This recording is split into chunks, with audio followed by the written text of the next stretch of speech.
بہرحال بغیر کی تنبیہ کے ہمیں بہت ادب کے ساتھ حضرت والا حضرت اعظم مولانا مفتی عبدالرزاق صاحب دیگر مختار کے وزیر اور مجرمین سے درخواست کرتا کہ تشریف لائیں اور اپنی نازمانہ کلمات سے ہم تمام تعلیم کو مستقبل فرمائیں۔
الحمد لله نحمده ونستعينه ونستغفره ونؤمن به ونتوكل عليه ونعوذ بالله من شرور أنفسنا ومن سيئات أعمالنا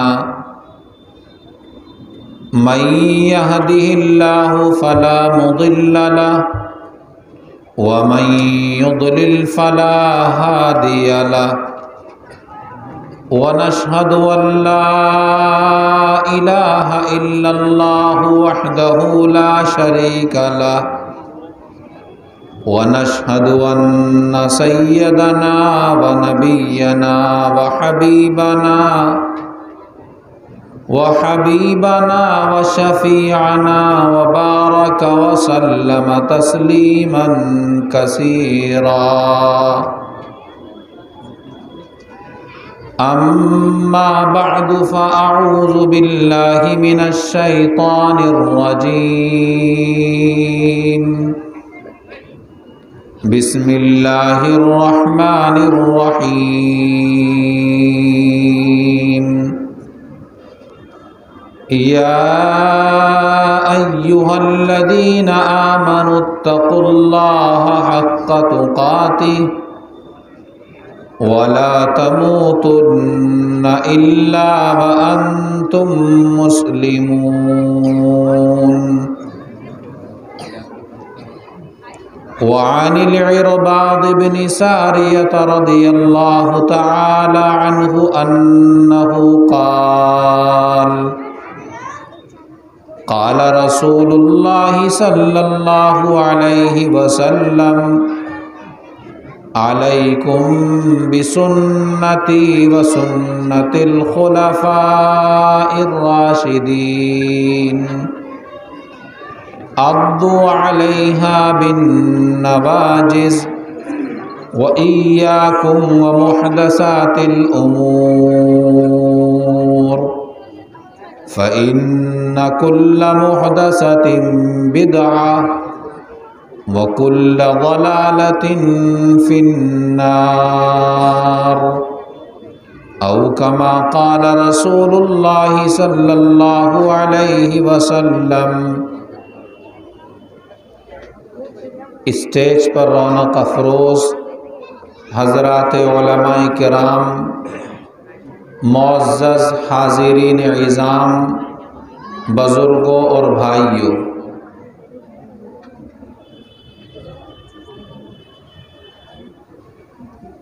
اللہ تعالیٰ نے اس کائنات کو بنایا اور اس کائنات کے اندر اللہ تعالیٰ نے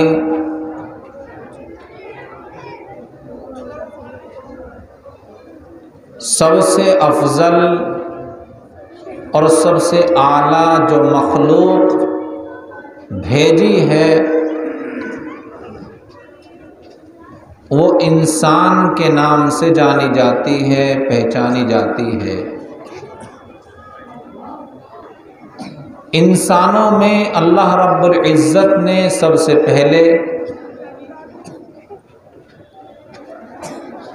حضرت آدم علی نبینا علیہ الصلاۃ والسلام کو اس کائنات میں پیدا کر کے بھیجا ہے۔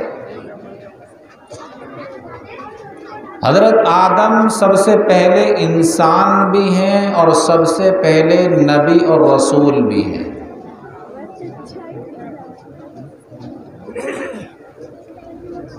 حضرت آدم آئے، پھر حضرت حوا سے ان کی نسل چلی، اولاد چلی، 1 سے 2 ہوئے، 2 سے 4 ہوئے، 4 سے 8 ہوئے، اور انسانوں کا یہ سلسلہ اس کائنات میں چلتا رہا، شروع ہوتا رہا۔ پھر جیسے جیسے انسانوں کی تعداد بڑھتی رہی تو کچھ لوگ اللہ تعالیٰ کے بتائے ہوئے راستے پر صحیح چلتے رہے، اور کچھ لوگ سیدھے راستے سے بھٹکتے رہے، دائیں بائیں ہوتے رہے۔ جب ایسا ہوا کہ سیدھے راستے سے دائیں بائیں ہونے والوں کی تعداد زیادہ ہوتی رہی، تب اللہ تعالی انہی لوگوں میں سے، اسی قوم میں سے کسی ایک بندے کا انتخاب فرماتے، کسی ایک انسان کا انتخاب فرماتے۔ یہ انتخاب کوئی بڑا ہونے کے بعد نہیں ہوتا تھا، بلکہ جس وقت پیدائش ہوتی تھی اسی وقت اللہ رب العزت انہی میں سے کسی ایک انسان کا انتخاب کر لیا کرتے تھے۔ یہی وجہ تھی کہ اللہ کی نظر عنایت پیدائش سے ہی اس انسان کے اوپر ہوتی تو اللہ اس کی زندگی کو پیدائش سے لے کر اور نبی بنانے تک پاک اور صاف رکھا کرتے تھے۔ چنانچہ اللہ انہی میں سے کسی کا انتخاب کر کے اپنا مخصوص بندہ بنا لیتے اور اسے نبوت کا درجہ عطا فرما دیتے تھے۔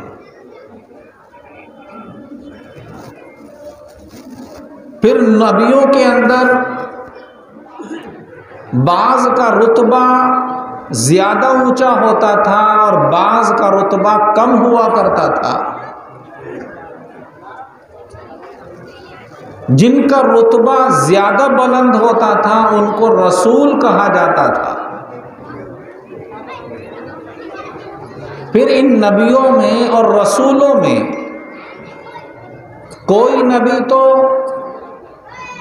ایک آبادی کے لیے، ایک شہر کے لیے ہوتا تھا، کوئی پورے علاقے کے لیے ہوتا تھا، کوئی ایک ملک کے لیے ہوتا تھا۔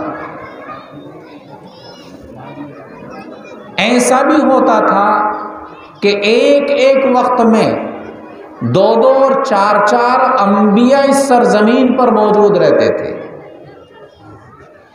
ایک طرف ملک شام کے اندر حضرت ابراہیم علی نبینا علیہ الصلاۃ والسلام نبی موجود تھے، تو دوسری طرف جارڈن کے اندر، اردن کے اندر انہی کے خاندان کے حضرت دوسرے نبی موجود ہوا کرتے تھے اور موجود تھے۔ حضرت لوط کے زمانے میں دوسرے نبی موجود تھے۔ حضرت لوط علیہ السلام کا زمانہ بھی وہی زمانہ ہے جو حضرت ابراہیم کا زمانہ ہے۔ تو ایک وقت میں کئی انبیاء بھی ہوتے تھے. ہر نبی کو اللہ کی طرف سے جو ذمہ داری دی جاتی تھی وہ نبی اپنی اس ذمہ داری کو مکمل کیا کرتا تھا، پورا کیا کرتا تھا.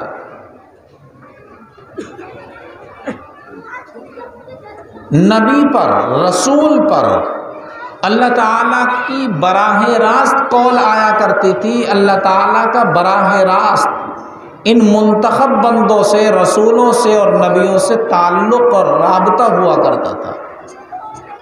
اسی براہ راست کانٹیکٹ کو، براہ راست رابطے کو شریعت کی اصطلاح میں وحی کہا جاتا ہے. اس وحی کے ذریعے سے اللہ تعالیٰ اپنے احکامات عام انسانوں تک پہنچاتا تھا کہ اللہ کی اس کام میں مرضی یہ ہے اور منشا یہ ہے، اس حکم پر عمل کرنا ہے اور اس کام سے اپنے آپ کو بچانا ہے. اللہ کا حکم تو ایک خاص بندے پر، نبی پر اترتا. نبی کی ذمہ داری تھی کہ اللہ کے اس حکم کو عام لوگوں تک پہنچا دینا. پھر جو لوگ نبی کی اتباع کرتے، پیروی کرتے، وہ کامیاب ہوتے تھے، اور جو لوگ نبی کی پیروی نہیں کرتے تھے، بات کو نہیں مانتے تھے، وہ نامراد، خائب اور خاسر ہوا کرتے تھے. یہ سلسلہ چلتا رہا. حضرت موسیٰ علیہ السلام اللہ کے جلیل القدر پیغمبر ہیں. اللہ نے انہیں بھیجا، ان پر اللہ تعالیٰ نے پوری کتاب نازل فرمائی. حضرت عیسیٰ علیہ السلام کو بھیجا، اللہ نے ان کے اوپر پوری کتاب نازل فرمائی. حضرت داؤد علیہ السلام کو بھیجا، حضرت سلیمان علیہ السلام کو بھیجا، حضرت ابراہیم کو بھیجا. اللہ تعالیٰ نے ان میں سے کسی کو پوری کتاب پوری کتاب دے کر بھیجا، اور کسی کو چھوٹی سی کتاب دے کر بھیجا. چھوٹی کتابوں کو عموماً صحائف کہتے ہیں. ان آسمان سے اترنے والی کتابوں میں بنیادی طور پر 4 کتابیں سمجھی جاتی ہیں اور بڑی کتابیں کہلاتی ہیں. توریت ہے، زبور ہے، انجیل ہے، اور آخری کتاب قرآن ہے. اللہ تعالیٰ نے توریت کو اتارا، زبور کو اتارا، انجیل کو اتارا، لیکن جن لوگوں پر توریت کو اتارا گیا یا انجیل کو اتارا گیا یا زبور کو اتارا گیا، ان لوگوں نے ایک وقت تک تو ان کتابوں پر عمل بھی کیا، ان کے احکامات کو مانا بھی، اور ان کتابوں کی حفاظت بھی کی. ان کتابوں کو اپنے سینے سے بھی لگایا، ان کتابوں کو پڑھا بھی، ان کے وہ حافظ بھی بنے. لیکن خود ان کتابوں کے ماننے والوں نے ہی رفتہ رفتہ ان کتابوں میں تبدیلیاں شروع کر دیں.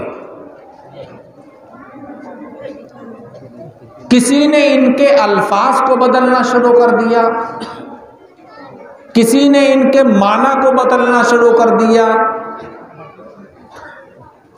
یہاں تک تبدیلی ہوتی رہی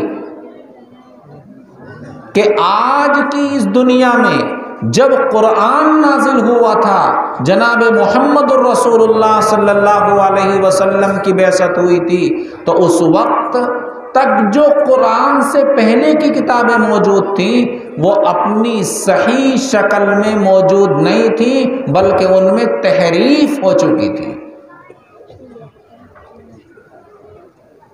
جو ان کے بنیادی خاکے تھے، جو بنیادی چیزیں تھیں، ان بنیادی چیزوں کو بدل دیا گیا تھا.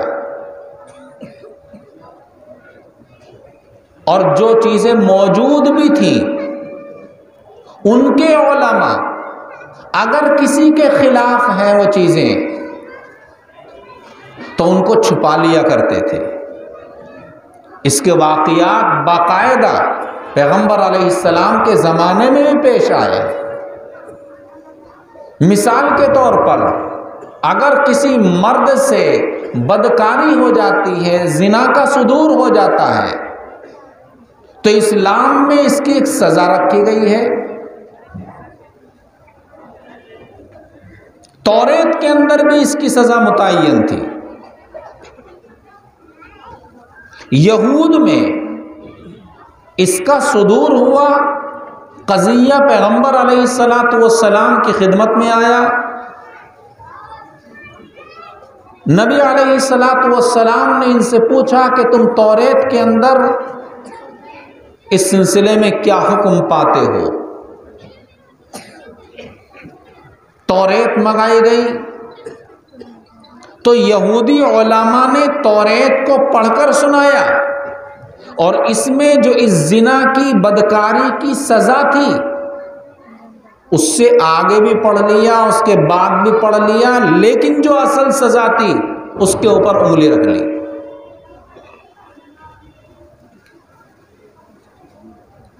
یہ تو اتفاق تھا کہ اسی مجلس کے اندر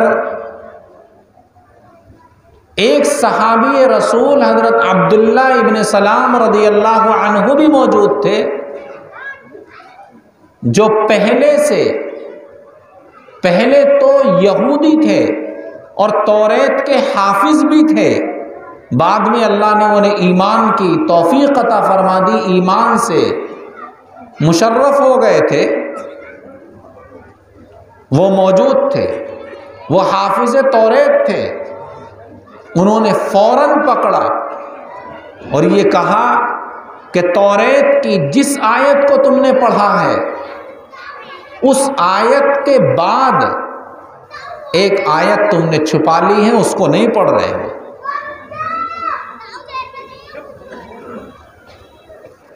ہمیں اس سے یہ بتانا ہے کہ اگر کوئی صحیح بات اس میں موجود تھی لیکن کسی کے خلاف وہ پڑھتی تھی تو وہ اس کو چھپا لیا کرتے تھے یا ان کے معنی کو بدل دیا کرتے تھے۔ عیسائیوں کا دور آیا، انہوں نے اپنے زمانے میں جو کتابیں حضرت عیسیٰ پر نازل ہوئی، جو کتاب، اس کتاب کے اندر تحریف کر ڈالی تھی۔ حضرت عیسیٰ علیہ السلام کے جو حواریین تھے، جو ان کے شاگرد تھے، انہی میں سے کچھ ایسے بن گئے کہ انہوں نے اس انجیل کی عبارتوں کے اندر اپنی منمانی کی اور انجیل کی اصل عبارتوں کو بدل کر ان کی جگہ پر دوسری عبارتیں نقل کر دیں۔ اس لیے آج یہ بات ہم دلائل اور دعوے کے ساتھ کہہ سکتے ہیں کہ قرآن سے پہلی جتنی بھی آسمانی کتابیں ہیں جن کو بائبل کے نام سے یاد کیا جاتا ہے، بائبل میں انجیل بھی ہے، بائبل کے اندر زبور بھی ہے، بائبل کے اندر توریت بھی ہے، یہ آج اپنی صحیح اور اصلی شکل میں موجود نہیں ہے۔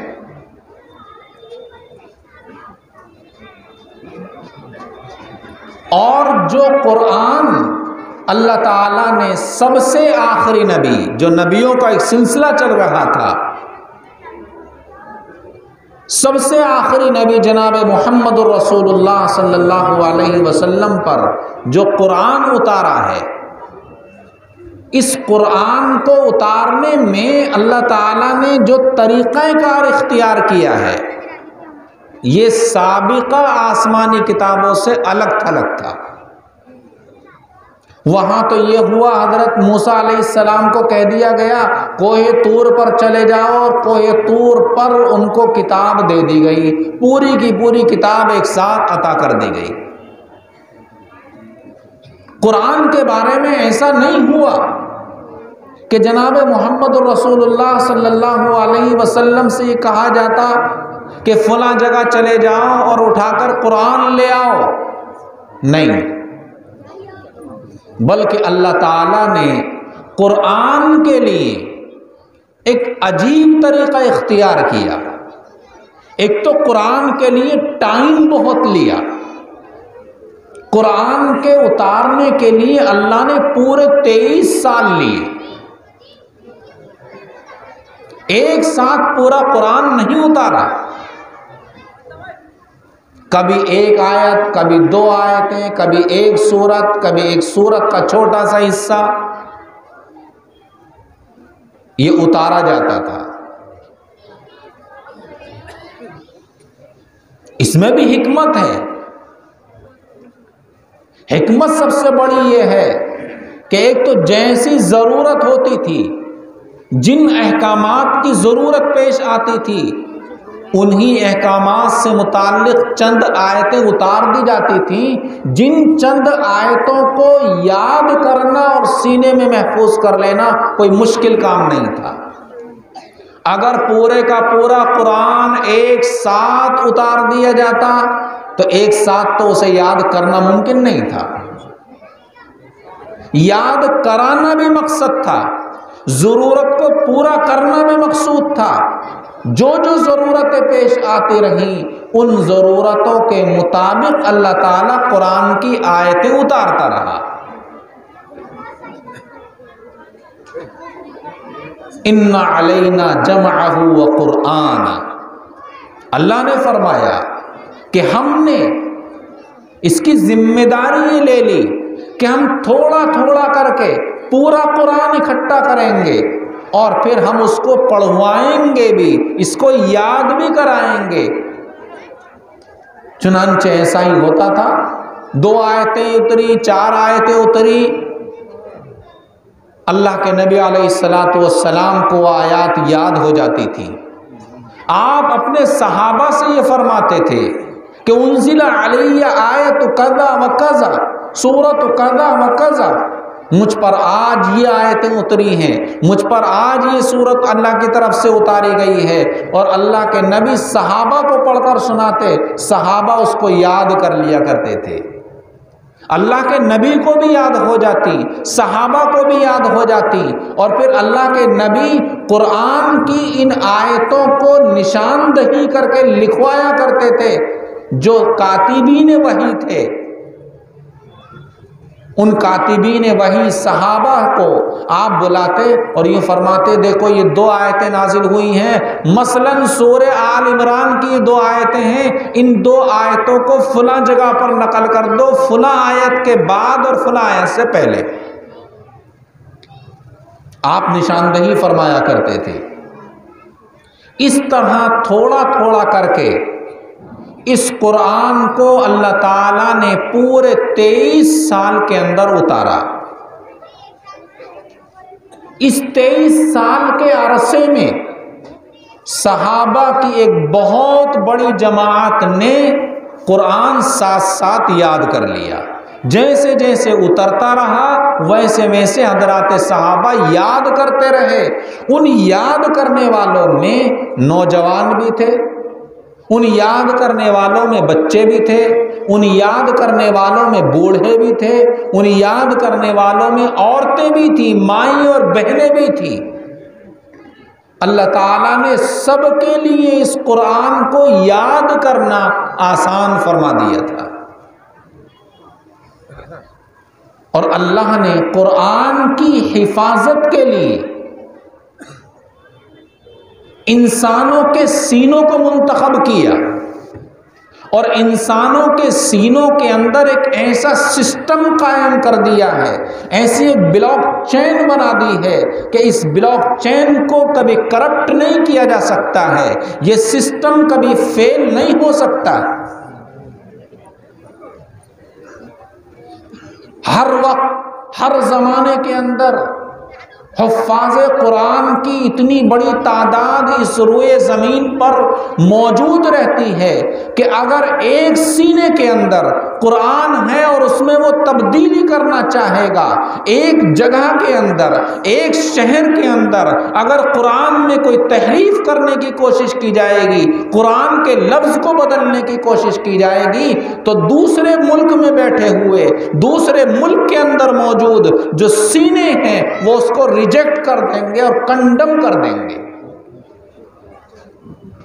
یہ اللہ تعالیٰ نے انسانوں کے سینوں کو قرآن کی حفاظت کے لیے بلاک چین سسٹم دے دیا ہے۔ یہ ایک سسٹم ہے آج کل crypto currency, digital currency, virtual currency کے اندر چلتا ہے، جو اس ورچوئل کرنسی کو محفوظ کرتا ہے اور ضمانت دیتا ہے کہ ورچوئل کرنسی اس کے اندر فراڈ نہیں کیا جا سکتا، اس کے سسٹم کو توڑا نہیں جا سکتا۔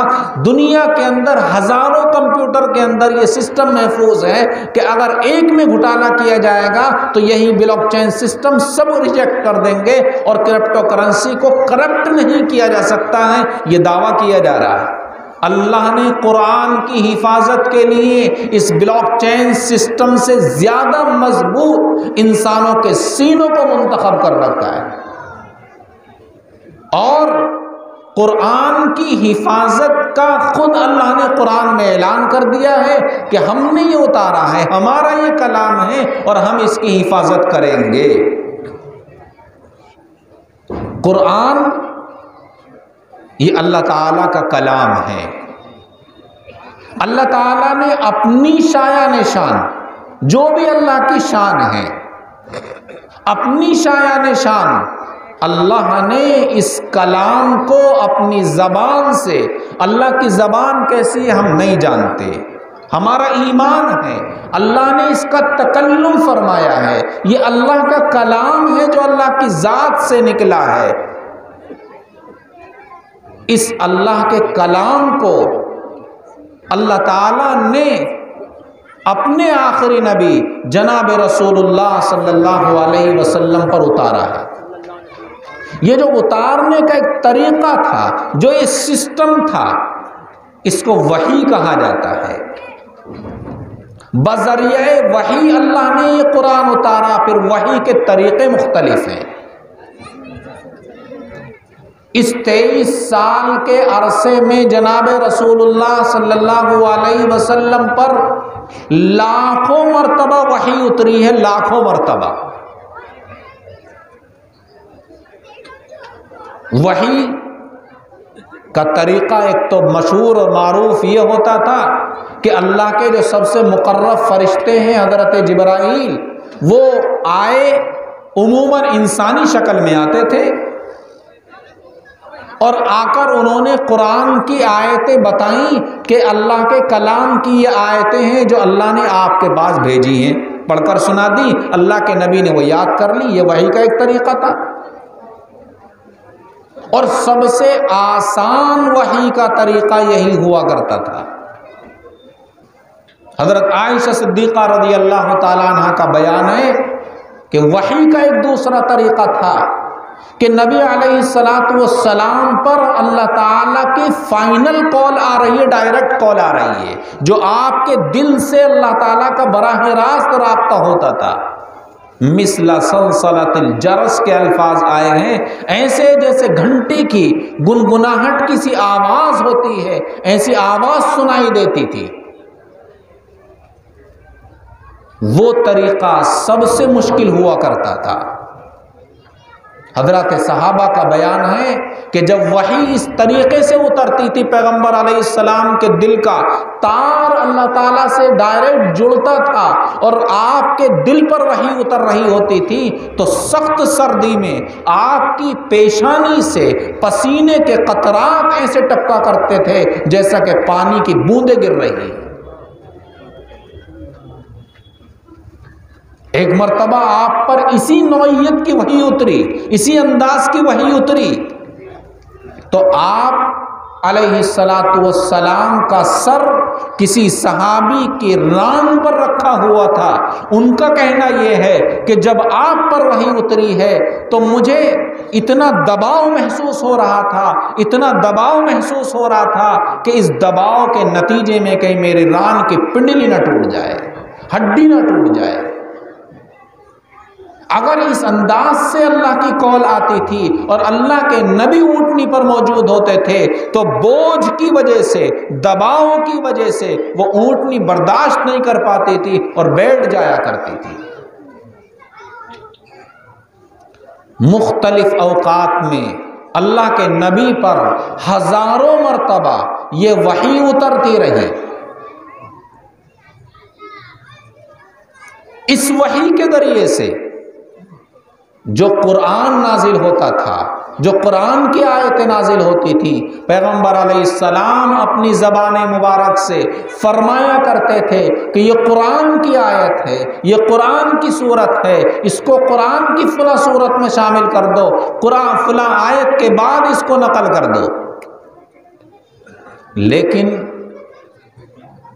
اسی وحی کے ذریعے سے قرآن کے علاوہ بھی اور احکامات پیغمبر علیہ السلام کو دیے جاتے تھے۔ قرآن کے جو الفاظ ہیں وہ بھی اللہ تعالیٰ کے ہیں، قرآن کے جو معنی ہیں وہ بھی اللہ تعالیٰ کے ہیں، مضمون بھی اللہ کا ہے، الفاظ بھی اللہ کے ہیں، لیکن وحی ایک وہ بھی ہوتی تھی جس کا مضمون تو اللہ کی طرف سے ہوتا تھا مگر الفاظ اللہ کے نہیں ہوتے تھے، وہ الفاظ اللہ کے رسول کے ہوا کرتے تھے۔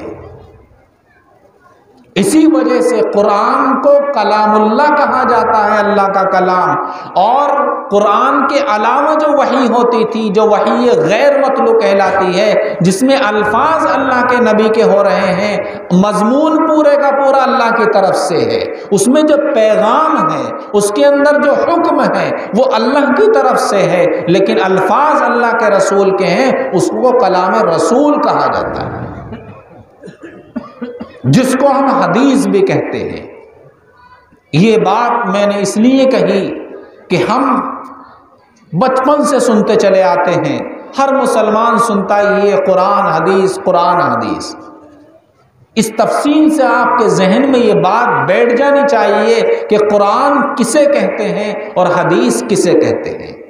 قرآن اللہ کا کلام ہے، اترا اللہ کے نبی پر ہی ہے۔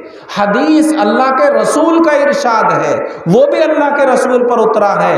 فرق یہ ہے کہ قرآن کے الفاظ بھی اللہ کے ہیں، قرآن کا مضمون بھی اللہ کا ہے، اور حدیث کے الفاظ اللہ کے نبی کے ہوتے ہیں، لیکن مضمون اس کا بھی اللہ کی ہی طرف سے ہوتا ہے۔ چونکہ پیغمبر علیہ السلام کے کاموں میں ایک کام یہ بھی ہے وَأَنزَلْنَا إِلَيْكَ الذِّكْرَ لِتُبَيِّنَ لِلنَّاسِ مَا نُزِّلَ إِلَيْهِمْ۔ ہم نے آپ کے اوپر قرآن اتارا ہے اور آپ کو بھیجا ہے، آپ کو اس لیے بھیجا ہے تاکہ آپ لوگوں کے سامنے بیان کریں اس بات کو جو قرآن کے اندر ذکر کی گئی ہے۔ پیغمبر علیہ السلام نے قرآن کے معانی کی تشریح فرمائی ہے، قرآن کے معنی کی وضاحت فرمائی ہے۔ حدیث اور قرآن ایک دوسرے کے ساتھ لازم اور ملزوم ہیں، بغیر حدیث کے قرآن کا سمجھنا ممکن نہیں اور بغیر قرآن کے حدیث کا سمجھنا ممکن نہیں ہے۔ اگر کوئی آدمی یہ دعویٰ کرے کہ یکفینا القرآن، ہمیں تو صرف قرآن ہی کافی ہے، حدیث کی ہمیں ضرورت نہیں ہے، وہ ایمان والا نہیں ہو سکتا، وہ دائرہ اسلام سے خارج ہے۔ اور اگر یہ دعویٰ کرے کوئی آدمی کہ ہمیں حدیث ہی کافی ہے، قرآن کی ہمیں ضرورت نہیں ہے، وہ آدمی بھی ایمان والا نہیں ہو سکتا۔ ایمان کے لیے شرط ہے کہ جیسے قرآن کو حق مانتا ہے ایسے ہی حدیث رسول کو بھی حق مانے، جیسے قرآن کو راہ نجات مانتا ہے ایسے ہی حدیث رسول کو بھی راہ نجات مانے، اس لیے کہ بغیر حدیث کے نہ قرآن پر عمل کرنا ممکن ہے، بغیر حدیث کے نہ قرآن کو سمجھنا ممکن ہے، نہ قرآن کے کسی حکم پر چلنا ممکن ہے۔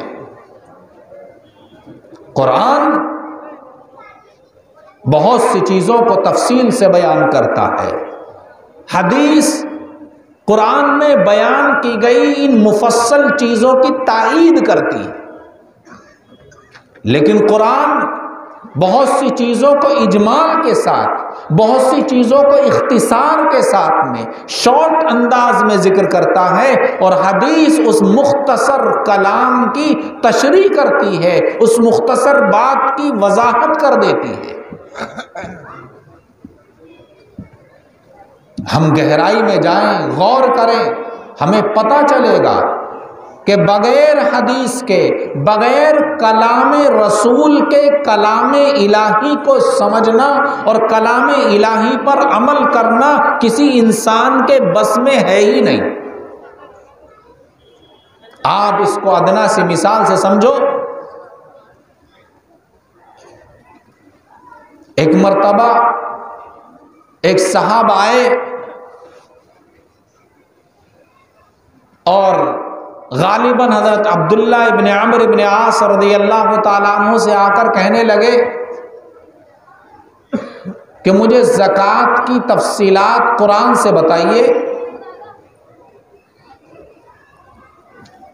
وہ غصے میں آ گئے اور کہنے لگے کیا تم ہر چیز کو قرآن میں براہ راست تلاش کرنا چاہتے ہو؟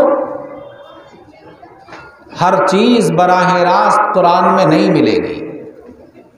قرآن میں زکوٰۃ کا حکم تو ہے کہ زکوٰۃ دو، لیکن قرآن میں یہ تفصیل نہیں ہے کہ زکوٰۃ روزانہ دینی ہے، ہفتے میں دینی ہے، مہینے میں دینی ہے، سال میں دینی ہے، یا زندگی میں ایک مرتبہ دینی ہے۔ کہنے والا کہہ سکتا ہے کہ جس طرح قرآن میں حج کا حکم دیا گیا ہے اور حج زندگی میں ایک مرتبہ ہو جائے تو کافی ہے، فریضہ ادا ہو جاتا ہے، تو ایسے ہی قرآن کے اندر زکوٰۃ کا حکم موجود ہے تو زندگی میں ایک مرتبہ زکوٰۃ دے دو تو وہ کافی۔ قرآن میں تو کہیں نہیں ہے کہ سال میں زکوٰۃ دو، ہر سال زکوٰۃ دو۔ جو حکم قرآن میں حج کا موجود ہے وہی حکم قرآن کے اندر زکوٰۃ کا بھی موجود ہے۔ جیسے حج زندگی میں ایک مرتبہ کوئی کر لے تو کافی ہے، تو ایسے ہی زکوٰۃ بھی ایک مرتبہ دے دے تو کافی ہو جائے گی۔ دوسرا آدمی کہتا کہ نہیں، قرآن کے اندر نماز کا حکم ہے، نماز دن میں 5 مرتبہ پڑھی جاتی ہے، اور قرآن کے اندر ہی زکوٰۃ کا حکم ہے، نماز کے ساتھ ساتھ زکوٰۃ کا حکم ہے، لہذا جس طریقے سے نماز دن میں 5 مرتبہ پڑھی جاتی ہے، زکوٰۃ بھی دن میں 5 مرتبہ دی جائے گی۔ تیسرا آدمی کہتا کہ نہیں، قرآن کے اندر تو روزے کا حکم ہے اور روزہ سال کے اندر 1 مہینے کا رکھا جاتا ہے، صرف 1 مہینہ آتا ہے 12 مہینوں میں سے، لہذا زکوٰۃ بھی اسی طریقے سے ہے۔ تو میرے بھائیوں اور بزرگوں، ہر ایک کی بات تو بظاہر ٹھیک لگتی ہے، لیکن ہمیں ایک معیار پر دیکھنا ہے کس کی بات ٹھیک ہوگی۔ ہمیں دیکھنا ہے کہ کلام رسول کیا کہتا ہے اس سلسلے میں۔ کلام الہی کو ہم نے اپنی مرضی سے سمجھا ہے۔ ہم یہ سمجھ رہے ہیں کہ صاحب جس طریقے سے حج زندگی میں 1 مرتبہ ہے تو اسی طریقے سے زکوٰۃ بھی زندگی میں 1 مرتبہ ہونی چاہیے۔ یہ کلام الہی کو ہم سمجھ رہے ہیں، یہ معیار نہیں ہے، ہمارا سمجھا ہوا صحیح نہیں ہے، بلکہ ہم دیکھیں اللہ کے رسول نے کیا سمجھا ہے۔ اس لیے کہ اللہ کے رسول کو تو بھیجا ہی اس لیے گیا ہے لِتُبَيِّنَ لِلنَّاسِ مَا نُزِّلَ إِلَيْهِمْ، تاکہ آپ بیان کریں لوگوں کے سامنے یہ بات کہ قرآن اس لیے نازل کیا گیا، قرآن کا یہ حکم اس طرح ادا ہوگا، اس حکم پر عمل اس طرح سے کیا جائے گا۔ یہ جو وضاحت ہے کلام رسول سے ملے گی۔ کلام الہی کلام رسول کے بغیر اگر کوئی سمجھے گا تو وہ غلط سمجھے گا۔ پیغمبر علیہ السلام نے بیان فرمایا، آپ نے وضاحت کر دی کہ ہاں زکوٰۃ دی جائے گی تو سال میں 1 مرتبہ زکوٰۃ دی جائے گی، نبی علیہ الصلوۃ والسلام نے ان مالوں کو ذکر فرما دیا جن مالوں کی زکوٰۃ دی جائے گی۔ آپ نے بیان کر دیا کہ سونے کی زکوٰۃ دی جائے گی، چاندی کی زکوٰۃ دی جائے گی، آپ نے اونٹوں کی زکوٰۃ بیان فرما دی، ان کا نصاب بھی مقرر کر دیا۔ اونٹوں کی زکوٰۃ کا نصاب یہ ہے، بکریوں کی زکوٰۃ کا نصاب یہ ہے، گایوں کی زکوٰۃ کا نصاب یہ ہے، بھینسوں کی زکوٰۃ کا نصاب یہ ہے، سونے کی چاندی کی زکوٰۃ کا نصاب یہ ہے، مال تجارت بزنس کا جو بھی مال ہے اس کا نصاب یہ ہے، کھیتی کی پیداوار پر جو زکوٰۃ ہوتی ہے اس کا نصاب یہ ہے۔ اگر کھیتی میں اتنی پیداوار ہوگی تو اس پر اتنی زکوٰۃ دی جائے گی۔ آپ بزنس کے لیے کوئی مال اسٹاک میں رکھتے ہیں، اس پر زکوٰۃ اس طرح دی جائے گی، اتنی دی جائے گی۔ آپ کے پاس سونا ہے تو سونے کی زکوٰۃ کا معیار یہ ہوگا، چاندی ہے تو اس کی زکوٰۃ کا معیار یہ ہوگا، اور سونے اور چاندی کے اوپر جو کرنسیاں چلتی ہیں، جو روپیہ، پیسہ، ڈالر، یورو اور ریال، درہم وغیرہ چلتے ہیں، یہ سب کے سب سونے کے اوپر کیلکولیٹ کیے جاتے۔ یہ تفصیلات آقا مدنی سرکار دو عالم علیہ السلام نے بیان فرمائی۔ قرآن نے تو صرف یہ کہا ہے اقیم الصلاۃ، نماز کو قائم کرو، لیکن قرآن میں یہ نہیں ہے کہ نماز دن میں کتنی مرتبہ پڑھنی ہے، پورے دن نماز پڑھتے رہنا ہے۔ قرآن میں یہ نہیں ہے کہ نماز کی فلاں ٹائم کی نماز کے اندر اتنی رکعتیں ہوں گی، ان رکعتوں کے اندر یہ پڑھا جائے گا، رکوع ایسے کیا جائے گا، سجدہ ایسے کیا جائے گا، قومہ اس طرح کیا جائے گا، قیام اس طرح کیا جائے گا۔ یہ تفصیلات قرآن کے اندر نہیں ہے۔ قرآن میں صرف اتنا حکم ہے کہ اقیم الصلاۃ، نماز قائم کرو، لیکن نماز کیسے قائم کرنی ہے، کتنے وقت میں پڑھنی ہے، کہاں پڑھنی ہے، یہ ساری تفصیلات ملیں گی کلام رسول کے اندر۔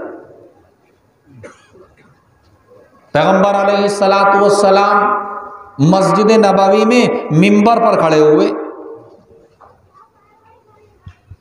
منبر پر کھڑے ہو کر صحابہ مسجد میں بیٹھے ہوئے ہیں۔ ظاہر بات ہے جب ایک آدمی مسجد کے اندر منبر پر کھڑا ہوگا تو اس کا جو رخ ہوگا وہ خانہ کعبہ کی طرف تو ہوگا نہیں، بلکہ عوام کی طرف ہوگا، لوگوں کی طرف ہوگا۔ خانہ کعبہ کی طرف تو اس کی پیٹھ ہو جائے گی۔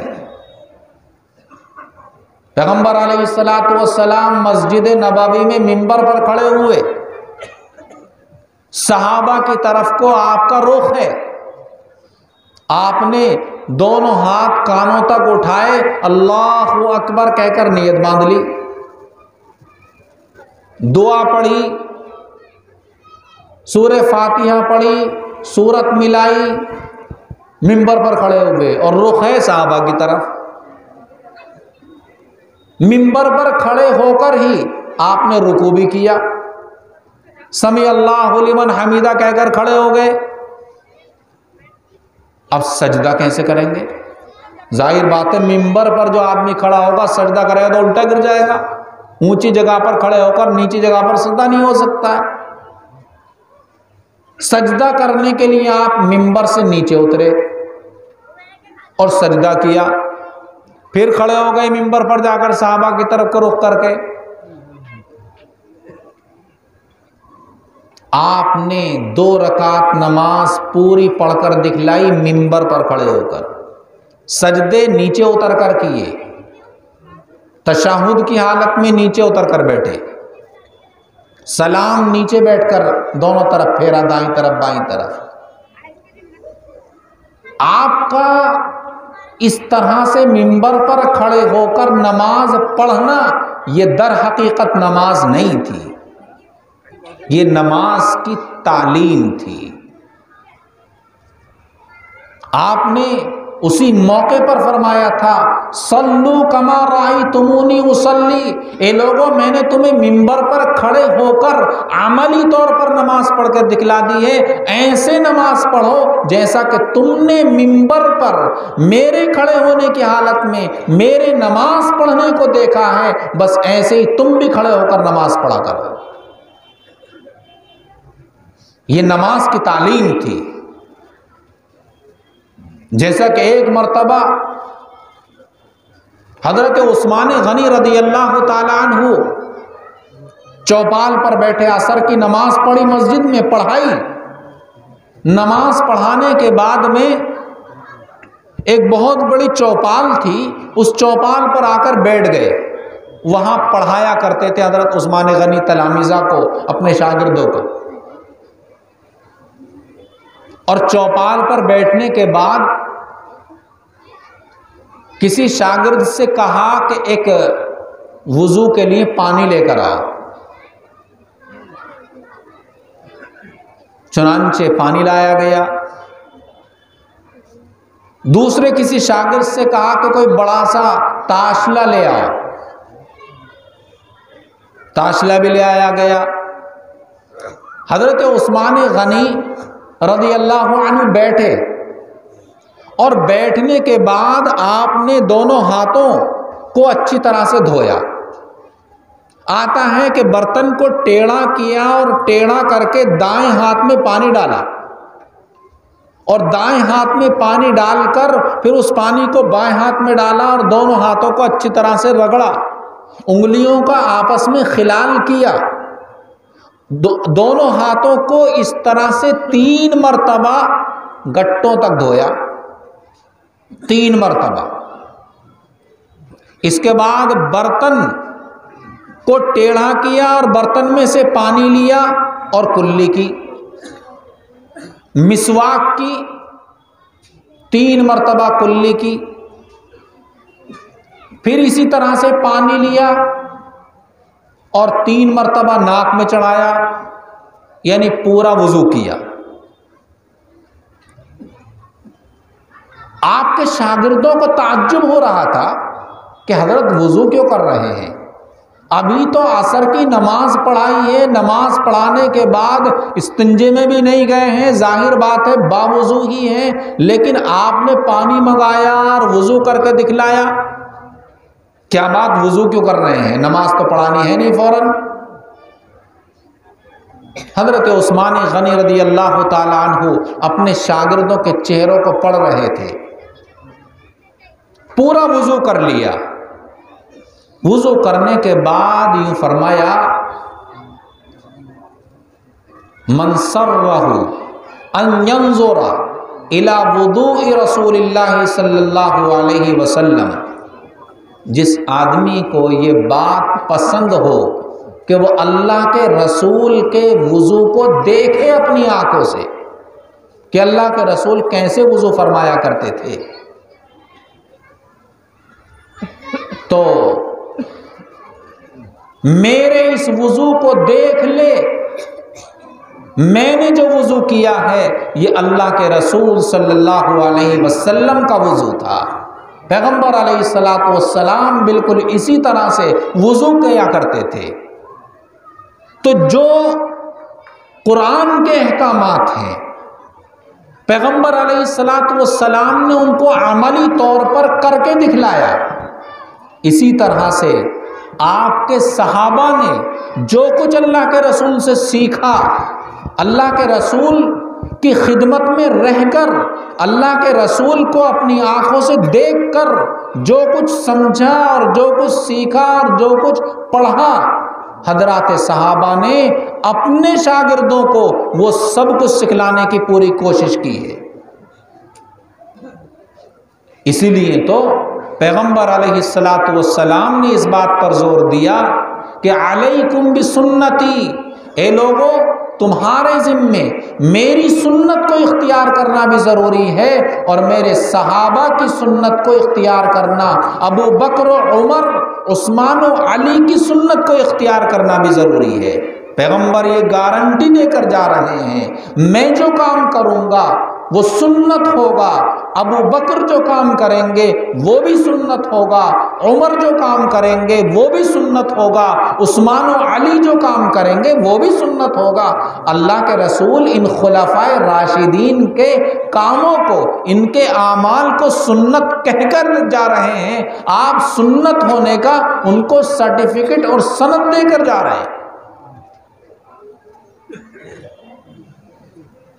میرے بھائی اور بزرگوں، ہماری نجات کے لیے جہاں قرآن پر ایمان رکھنا، جہاں کلام رسول پر ایمان رکھنا اور قرآن اور کلام رسول دونوں پر عمل کرنا ضروری ہے، اسی طریقے سے ہمارے لیے آپ علیہ السلام کے شاگردوں کے نقش قدم پر چلنا، صحابہ کے طریقے پر چلنا، یہ ہمارے لیے ضروری ہے، اس لیے کہ یہ جو دین ہم تک پہنچا ہے، یہ جو قرآن ہم تک پہنچا ہے، یہ جو حدیث ہم تک پہنچی ہے، یہ کس واسطے سے پہنچی ہے؟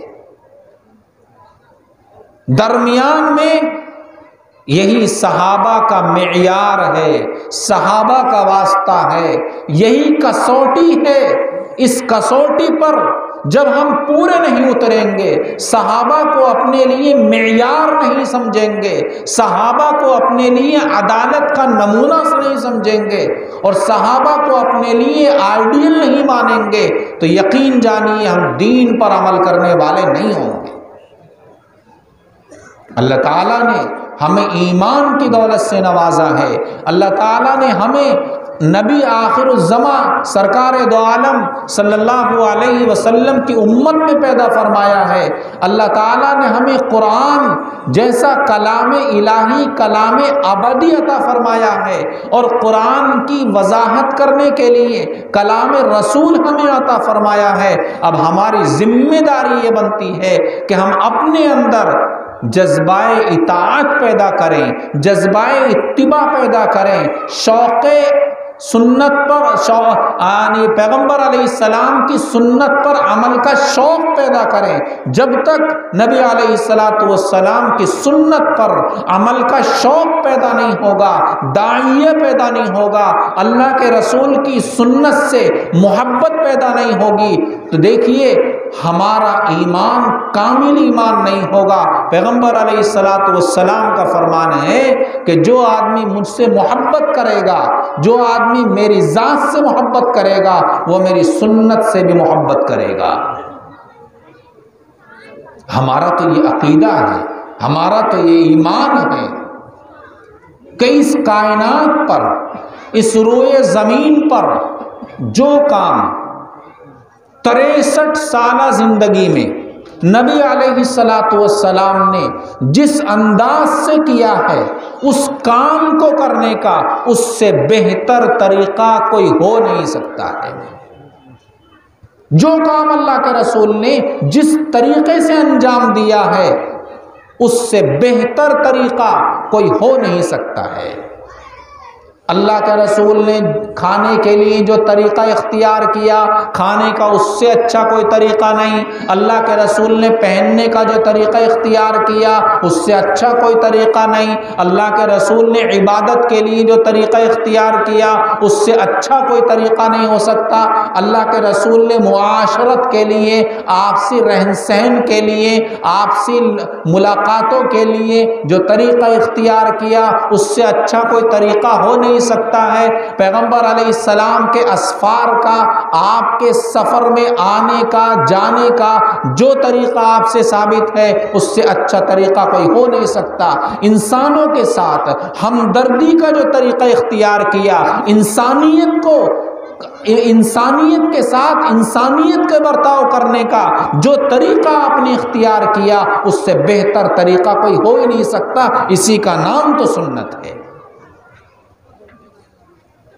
ہمارے اندر یہ شوق ہونا چاہیے، ہمارے اندر یہ جذبہ ہونا چاہیے کہ نبی کے طریقے کو ہم اختیار کرنے کے لیے تڑپ جائیں، نبی کے طریقے کو جاننے کے لیے ہر چیز میں اللہ کے نبی کا طریقہ ہمیں معلوم ہو جائے، اللہ کے نبی کی سنت ہمیں معلوم ہو جائے، تاکہ ہم اسی کے مطابق زندگی گزاریں، اسی کے مطابق عمل کریں گے تو میرے بھائی اور بزرگوں ہمیں کامیابی ملے گی۔ ہمارے اندر وہ شوق ہونا چاہیے، وہ جذبہ ہونا چاہیے جو حضرت ابن عباس رضی اللہ عنہ کی زندگی میں ملتا ہے۔ بخاری شریف میں روایت آتی ہے، ابو داؤد شریف میں بھی یہ روایت ہے، حضرت عبداللہ ابن عباس رضی اللہ تعالیٰ عنہ بیان فرماتے ہیں کہ ایک مرتبہ میں اپنی خالہ حضرت میمونہ کے یہاں گیا۔ حضرت میمونہ حضور کی بیوی ہوتی ہے، حضرت ابن عباس کی خالہ ہوتی ہے۔ پہنچ گئے خالہ کے یہاں، خالہ سے کہا کہ خالہ جان آج تو میں آپ کے گھر سوؤں گا۔ حضرت ابن عباس کی عمر 9-10 سال کی ہے۔ خالہ نے کہا بیٹا بڑی اچھی بات ہے، یہیں سو جا۔ عشاء کی نماز کے بعد حضرت ابن عباس کے لیے بستر لگا دیا گیا۔ بستر کیا تھا؟ وہی چٹائی تھی، ایک تکیہ تھا لمبا سا، اسی ایک تکیے کے ایک کنارے پر حضرت ابن عباس کو لٹا دیا خالہ نے، اور خالہ بھی برابر میں لیٹ گئی۔ نبی علیہ السلام عشاء کی نماز کے بعد مسجد نبوی سے تاخیر سے آئے۔ آ کر آپ نے فرمایا حل نام الغلام، جیسے آ کر معلوم کر لیتے ہیں کیا بچہ سو گیا؟ حضرت میمونہ نے کہا کہ ہاں بچہ تو سو گیا۔ پیغمبر علیہ السلام نے فرمایا اپنی بیوی حضرت میمونہ سے تم بھی سو جاؤ، ہم بھی سو جاتے ہیں۔ چنانچہ پیغمبر علیہ السلام لیٹ گئے، حضرت میمونہ بھی سو گئی۔ حضرت ابن عباس رضی اللہ عنہ سونے کے لیے نہیں گئے تھے، وہ تو آنکھیں بند کر کے لیٹ گئے تھے دکھانے کے لیے۔ ان کا مقصد پیغمبر علیہ السلام کی رات کے طریقے کو دیکھنا تھا کہ اللہ کے نبی رات میں کیا کرتے ہیں۔ دن میں تو ہم دیکھتے ہی ہیں کہ آپ مسجد میں آتے ہیں، لوگوں سے ملاقاتیں ہوتی ہیں، لوگوں کو دین کی تعلیم دیتے ہیں، لوگوں کی فکر کو، ان کی سوچ کو درست کرتے ہیں، ان کو بت پرستی کی گندگی سے نکالتے ہیں۔ یہ تو دن کے کام ہمارے سامنے ہیں ہی، لیکن رات کی تنہائی میں جب پیغمبر ہوتے ہیں تو آخر کرتے کیا ہیں ہمیں اسے دیکھنا ہے۔ اور ظاہر بات ہے کوئی اجنبی آدمی تو رات کو آپ کے ساتھ ہو نہیں سکتا۔ آپ اپنی بیوی کے ساتھ ہیں تو اجنبی آدمی کیسے جائے گا؟ حضرت ابن عباس کو اللہ نے یہ سوچ دی، اللہ نے ان کے دل میں یہ بات ڈالی تم تو بھانجے ہو، خالہ سے کوئی پردہ نہیں ہے، خالہ کے پاس سو جاؤ۔ تو حضرت ابن عباس سونے کے لیے نہیں گئے تھے، وہ تو آنکھیں بند کر کے لیٹے ہوئے تھے۔ جب دیکھا کہ اللہ کے رسول لیٹ گئے، انہوں نے اپنے ذہن کے اندر اللہ کے رسول کے سونے کا پورا نقشہ کھینچ لیا۔ اللہ کے رسول ایسے لیٹے تھے، سونے کا سنت طریقہ وہ ہوگا جو اللہ کے رسول علیہ السلام کا طریقہ تھا۔ سونے کا طریقہ وہاں سے مل گیا۔ اب حضرت ابن عباس تو دیکھتے رہے، آنکھیں کھول کھول کر دیکھتے رہے۔ فرماتے ہیں میں دیکھتا رہا، کچھ دیر آپ سوئے، یہاں تک کہ آپ کے سانسوں کی آواز، جنہیں خراٹے بھی کہہ سکتے ہیں معمولی سے، آپ کے سانسوں کی آواز میں سن رہا تھا۔ آپ دائیں کروٹ پر سو رہے تھے، تھوڑی دیر سوئے، آپ علیہ السلام اٹھ کر بیٹھ گئے اور آپ نے سورہ آل عمران کا آخری رکوع پڑھا، ان فی خلق السماوات والارض واختلاف اللیل والنہار لآیات لأولی الالباب، آخر تک پورا رکوع پڑھ ڈالا۔ اس کے بعد آپ اٹھے، اٹھنے کے بعد آپ سونے سے پہلے ہی آپ اپنے وضو کے لیے پانی کا انتظام کر لیا کرتے تھے۔ آپ کے وضو کے پانی کے پاس آپ کی مسواک رکھی ہوا کرتی تھی۔ نبی علیہ السلام اٹھے، حضرت ابن عباس دیکھ رہے ہیں، چپ چپ بولتے نہیں کچھ بھی، کنکھیوں سے دیکھتے ہیں۔ نبی علیہ السلام اٹھے اور اٹھنے کے بعد آپ نے وضو کیا، مسواک کی، اور آہستہ آہستہ، تاکہ سونے والوں کی آنکھ نہ کھلے، کسی کی نیند میں خلل نہ ہو۔ آپ اپنی بیوی کا بھی اس قدر لحاظ رکھ رہے ہیں، کھٹ پٹ کی کوئی آواز نہ ہو جائے تاکہ بیوی کی آنکھ نہ کھل جائے، ان کے نیند میں خلل نہ واقع ہو۔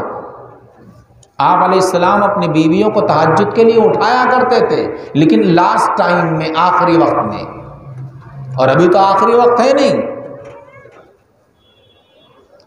آپ وضو کر کے آہستہ آہستہ آئے اور آپ نے 2 رکعت نماز ادا فرمائی۔ حضرت ابن عباس دیکھتے رہے، اللہ کے رسول 2 رکعت نماز پڑھ کر لیٹ گئے آہستہ سے۔ حضرت ابن عباس کہتے ہیں کہ آپ سوئے جتنی دیر اللہ نے آپ کو سلایا، اور پھر اٹھے، پھر آپ نے یہی عمل کیا کہ سورہ آل عمران کا آخری رکوع پڑھا، اور اس کے بعد وضو کیا، وضو کر کے پھر واپس آئے اور آپ نے 2 رکعتیں نماز ادا فرمائی، پھر سو گئے۔ 4 مرتبہ اس طرح سے کیا تو 4 مرتبہ میں 8 رکعتیں ادا فرما لی۔ 2 رکعت پڑھتے، پھر آرام فرماتے، پھر اٹھتے، پھر وضو کرتے، اور پھر 2 رکعت ادا فرماتے۔ پوری رات میں اس طرح سے سوئے بھی اور جاگے بھی، پوری رات آپ کی عبادت میں گزر گئی، 4 مرتبہ وضو کیا۔ حضرت ابن عباس رضی اللہ تعالی عنہ نے اس واقعے کو حضرات صحابہ کے درمیان بیان فرمایا، اس سے یہ پیغام دیا کہ اللہ کے رسول کی رات اس طرح گزرا کرتی تھی۔ تو یہ شوق کی بات بتانا مقصود ہے کہ حضرات صحابہ میں دین کو سیکھنے کا اور اللہ کے رسول کی سنت کو جاننے کا یہ شوق اور جذبہ تھا۔ آج ہمارے لیے المیہ ہیں کہ ہمارے نوجوانوں میں جہاں بہت سے شوق پائے جاتے ہیں، اگر نہیں پایا جاتا تو اپنے نبی کے طریقے کو جاننے کا شوق اور جذبہ نہیں پایا جاتا ہے۔ ہمیں اپنے بچوں کو یہ تعلیم دینی چاہیے، اپنے بچوں کی ایسی تربیت کرنی چاہیے کہ ہمارے بچوں کو اپنے نبی کی زندگی کے بارے میں معلوم ہو جائے، اپنے نبی کی زندگی کا نقشہ ان کے ذہنوں کے اندر، ان کے دل و دماغ کے اندر پیوست ہو جائے، ان کے دل و دماغ کے اندر اللہ کے نبی کی سیرت، آپ کا اسوہ حسنہ بیٹھ جائے، تاکہ انہیں زندگی کے کسی موڑ پر بھی، کسی لمحے بھی اگر ضرورت پیش آئے تو وہ اپنے نبی کے اسوہ کو دیکھ کر، اپنے نبی کے طریقے کو دیکھ کر اپنی زندگی کے قدموں کو آگے بڑھا سکے۔ اگر اچھی تعلیم بچوں کی ہوگی، اچھی تربیت بچوں کی ہوگی تو ہماری نسلیں سدھریں گی، اور پھر یہی بچے ہمارے لیے ذریعہ آخرت بھی بنیں گے۔ اس لیے کہ جب انسان میرے بھائی اور بزرگوں مر جاتا ہے تو اس کے مرنے کے بعد کوئی کام آنے والی چیز اگر ہے تو 3 ہی چیزیں فرمائی گئی ہیں حدیث میں۔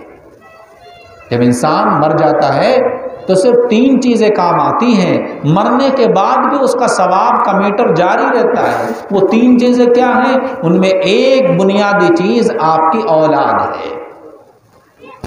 مگر کون سی اولاد؟ وہ اولاد جس کی آپ نے صحیح تعلیم و تربیت کی اور آپ کے مرنے کے بعد اس اولاد نے آپ کے لیے دعا کی ہے۔ وَلَدٍ صَالِحٍ يَدْعُو لَهُ کے الفاظ ہیں حدیث پاک کے اندر۔ دوسری چیز بیان فرمائی گئی ہے کہ آدمی مر جاتا ہے، اس کے پیچھے اسے کام دینے والی چیزوں میں دوسری چیز ہے صدقہ جاریہ۔ دنیا میں کوئی ایسا صدقہ کر کے چلا گیا، ایسا اچھا کام کر کے چلا گیا کہ دوسرے اس سے فائدہ اٹھا رہے ہیں۔ کوئی مسجد تعمیر کرا کے چلا گیا، جب تک یہ مسجد آباد رہے گی، جب تک اس سے اللہ اکبر کی صدائیں بلند ہوتی رہیں گی، جب تک اس میں نماز ادا کی جاتی رہے گی، تب تک اس کے نامہ اعمال میں نیکیوں میں اضافہ ہوتا رہے گا۔ یا پھر اپنے پیچھے علم کا ایک ذخیرہ چھوڑ کر چلا گیا۔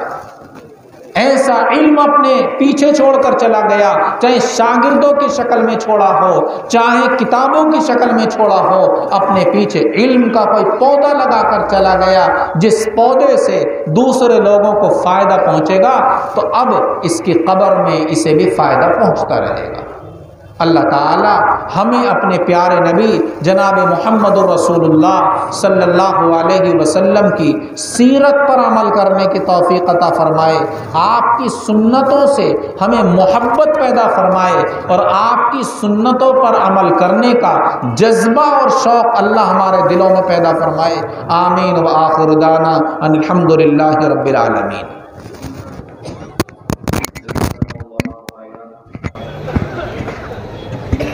ہمارے مہمان مکرم حضرت مفتی صاحب نے بڑی قیمتی نصیحتیں ہمیں فرمائی ہیں۔ دراصل یہی نصیحتیں ہمارے لیے وہ ذخیرہ ہیں